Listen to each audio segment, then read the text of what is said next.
কি হলো কি হলো, দাদা ভাই বোনেরা, কি হলো? 1-0 সাউথ আফ্রিকা এগিয়ে গেল। গম্ভীর সাহেব কি ভেবেছিলেন? পিচটাকে বেশ জোরদার ঘূর্ণি পিচ বানিয়েছি, 3 দিনে খেলা শেষ করে দেবো, 1-0 ভারত। সেটা হলো? উল্টে গেল। আরে বাবা, শাখের করাত বলে তো একটা কথা আছে না? যাবে কোথায়? ওরাও তো ভালো ফল করতে পারে, ওদের স্পিনাররা তো ভালো বল করতে পারে। তো সেইটা তো ভাবেনি। পিচটা হওয়ার দরকার ছিল একটু ব্যাটিং পিচ, একটু বোলিং পিচ, যাতে ম্যাচটা জমে। 6 বছর পরে ইডেনে টেস্ট হচ্ছে, লোকে যাবে দেখবে, 4 দিন তো অন্তত খেলা চাই। তা না, 3.25 দিনে খেলা শেষ। ঘূর্ণি পিচ, বাউন্সি পিচ, কখনো বল লাফিয়ে ওঠে, কখনো নিচু হয়ে যায়।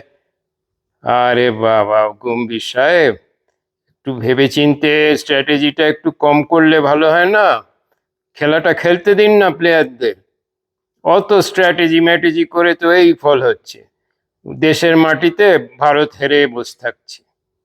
শাখের করা পিচ কেটে দিল তো ভারতকে। আর বুমরা কি করলো? গিয়ে ক্ষমা টমা চেয়ে নিয়েছে কাঁধে হাত দিয়ে। বাবুমা অসম্ভব। বাবুমা যা খেলা দেখালেন, তার মনের মধ্যে যে মনের জোর দেখালেন এবং ঠান্ডা মাথায়, অসম্ভব। আমি দেবো বাহবা, সমস্ত বাহবা বাবুমা এবং তার টিমকে। হারমার তার বোলিং, 8 উইকেট, অসম্ভব। দারুণ খেলেছে বিদেশের মাটিতে এসে সাউথ আফ্রিকা। ব্রাভো। যাই হোক, দ্বিতীয় টেস্ট কি হয় দেখা যাক, গৌহাটির পিচ কি হয় আর কেমন ব্যবহার করে।